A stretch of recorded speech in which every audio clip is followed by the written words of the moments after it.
guys. All right, listen. Don't look. So here's the deal, Dave. All right, man. It's trade deadline day in 2 days. Essentially. In 2 days. Yes. We're right there though.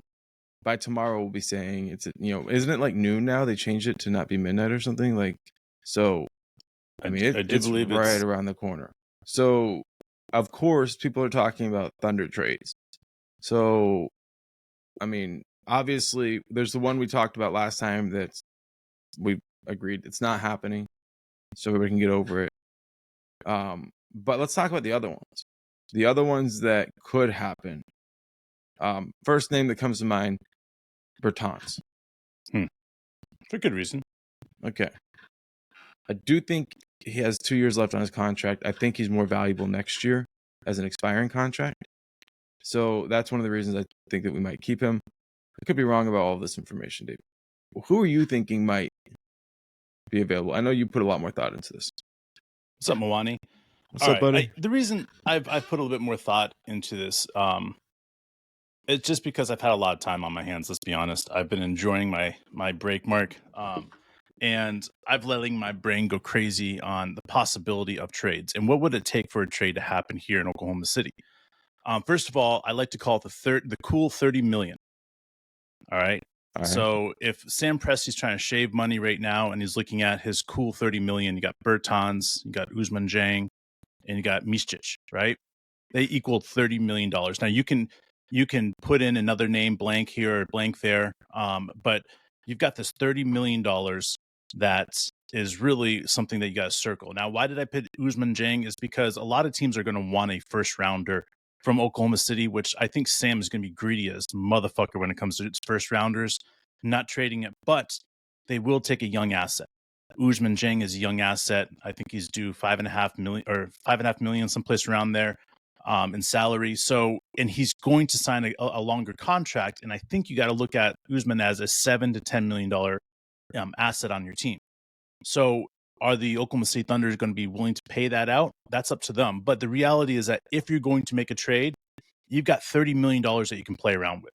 That won't affect you in the long run. So how you use that, it's up to you. What's up, Jaden? So Dieng, I still think, based on what I've seen this year, like his progression is still taking place. Obviously, minutes are hard to come by, but and Micic has been an asset in games, and so is Dieng. So, but Micic more recently in big games that I can remember, but Bertans hasn't really played much. Trey Mann hasn't been playing too much. Is there something like if you're going to get rid of players, right? If you're going to get rid of players, and it's just going to be a player trade. You're going to open roster spots for Keontae Johnson, some of these other guys that are playing really well in the G League, then sure, this is what needs to happen. You got to clear some of the deck, right? Bring in a young, talented player that's going to cost you about $30 million a year, recognizing that is what you're about to pay out for these guys. And you look at Ousmane Dieng, you're going to sign him to a $40 million, 3-year, 4-year deal to keep him in Oklahoma City. So you got to look at that in the aspect of what we're willing to pay out. So can we get a young under 27 player that has a salary of $22 to $30 million, right? And can we find that type of asset that's going to come in and help us out right away? And a lot of people will say, yes, that's available. And for me, there's very few guys that I would go out after like that. Okay. Now, I don't think that these two players are available, but Dante Sabonis is one player that I think that you would trade a couple draft picks for and give young talented players for. And the other guy is the Miami Heat, man. You look at them and they're in that disarray moment, right? So what happens if Bam wants out? You got to look at that as a legit opportunity to swipe in there and give some assets up, do whatever it takes to get a player like that caliber. Let me ask you this. So, are you thinking this is the time for Sam Presti to help reinforce this team to move forward? A lot of people think that he should wait. Do you think this is the time for him to do that? Well, this is what the discussion is going to continue up until tomorrow at the end of the trade deadline, is because what's happening, and I put up an article the other day on ESPN. I'll share it again.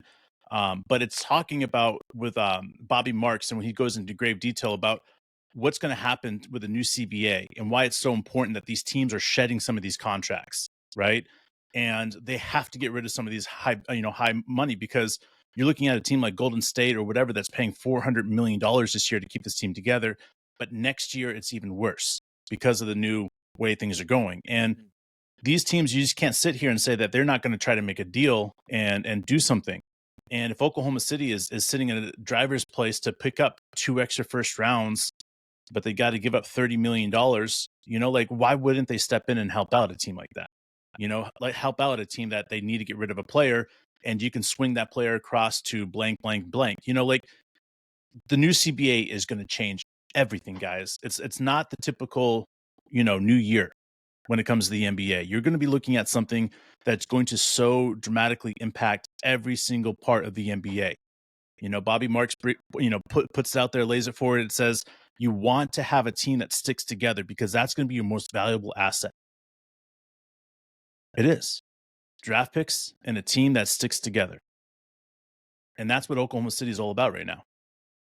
So you think it's more about a CBA situation than like giving this team the ammunition they need for a deeper run? Listen, if somebody offers us a player that is going to make us better for the run, and all we have to do is give them $30 million in contract that's essentially expiring, or young asset, why would we say no? Like, if this player is going to help us win a championship and win right now, and people are trying to dump money like nobody's business, it would be hard for Sam to be like, listen, this player would cost me 2 or 3 first rounders typically.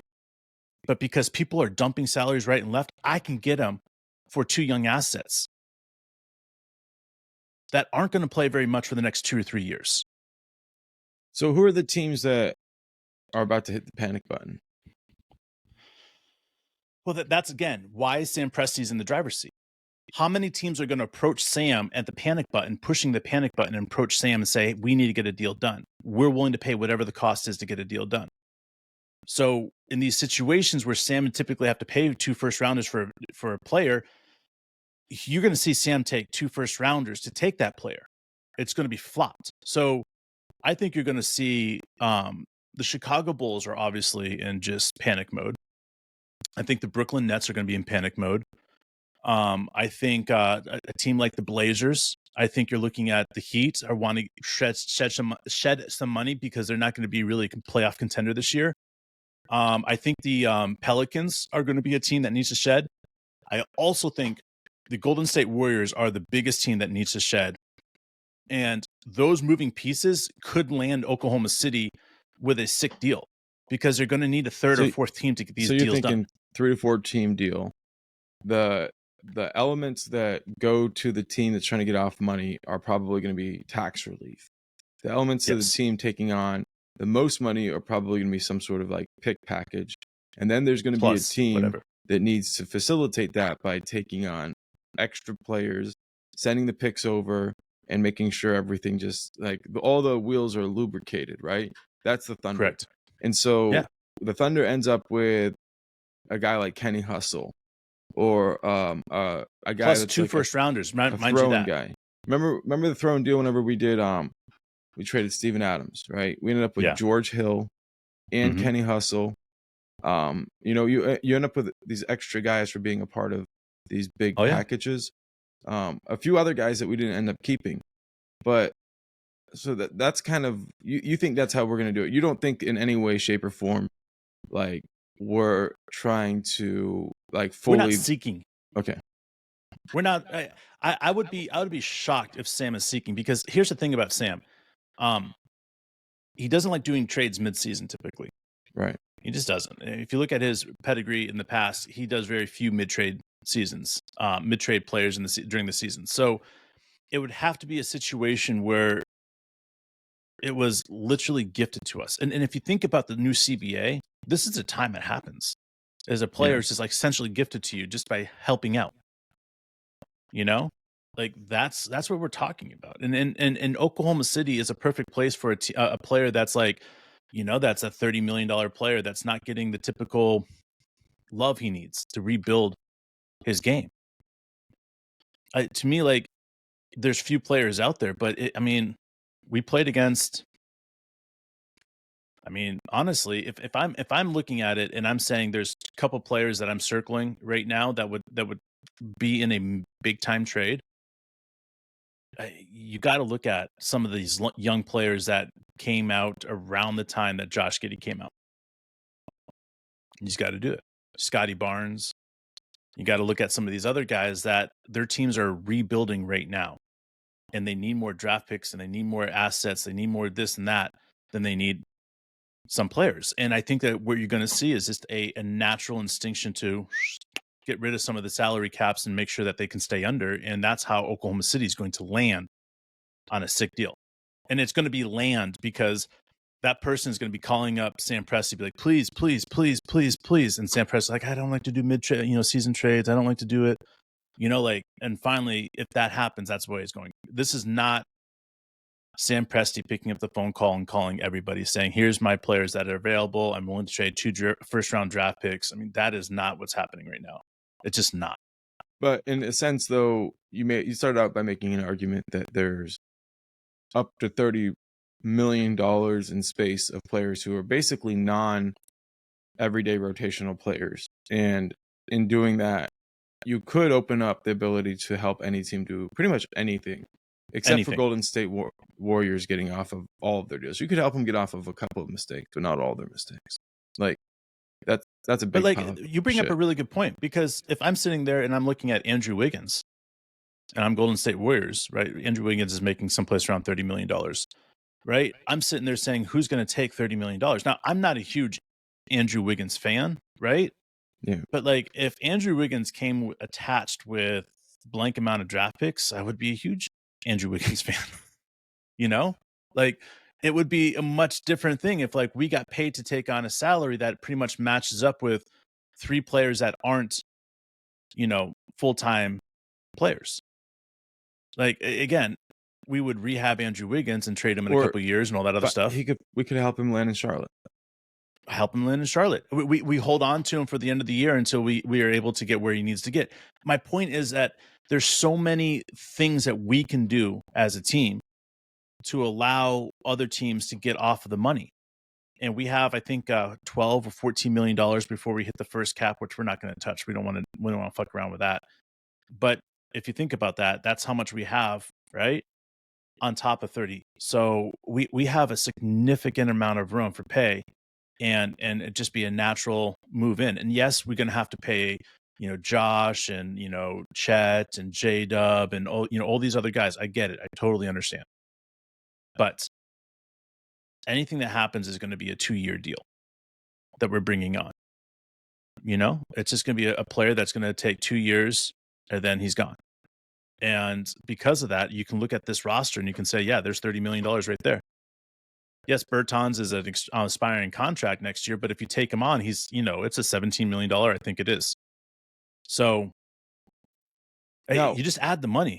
Let's go back to the beginning, because I got to admit, when you started out by throwing Jang and Micic in there, I was a little bit annoyed. I was like, okay. So that says to me something not about you, but more about how I feel about those players, because I really do think that there's a bright future for those guys. Do you still think it's with the Thunder? I think there's going to be what I've been looking at. I circled 6 guys on the Thunder that I feel like their backs are against the wall right now. And I won't get into those 6 guys because I don't want to be like pointing anybody out. But there's 6 players that I feel like it's a do or die situation for them. Why is that? Because our wet dream, essentially, with this next year's draft is coming true. And let me just explain to you what I mean by that. Okay, guys? The Utah Jazz right now are sitting in a nice place of 10th place in the West. All right. So meaning that at this point, we're going to get that pick and it's going to be someplace between 11, 12, or 13. Right? The Houston Rockets are sitting in 9th place right now. Now, they're sitting in a place that is quite particular about what's going to happen next, right? Is the Houston Rockets going to all of a sudden lose a couple players and then they're going to start tanking, and then their pick is going to be like, well, we're going to try to get in the bottom 5, but there's too far ahead to be able to even try that. Yeah, that's not happening. So if they start tanking for any stretch of reason, we're getting their pick. So it could end up between 6 and 8. Think about that. In this next year draft, we could still end up with, 11th pick or 12th pick and the 6th pick. So with that being said, is like, what else do we need to keep doing? We just need to keep on playing. Alhambra for keeping us up to date on the pick status. If we think about that, and we know we have 2 roster spots coming available to us, and Sam Presti's like, we know now what type of players that we need on this team. Okay? Those are the 2 roster spots that need to be opened up before this next season. And that's what I'm saying, is like, if we have an opportunity to do that, we got to take that. Keontae Johnson hasn't played in a lot of games, and I think that's a reason that now with 32 games left, he can play pretty much every game if he needs to.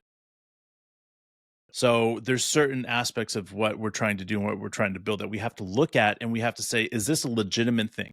Can Sam Presti say, at this moment, I need to get this player, that player? Yeah, he could. Do I think it's likely that Sam Presti is going to go out and seek a trade? No. But if somebody gives him a deal that he cannot refuse, he's going to take it, because he's an whatever. You get what I'm saying. There we go. Opportunist. Thank you.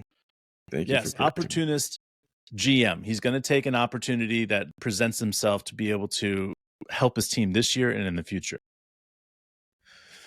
All right. So when you talk about that gets me pretty excited.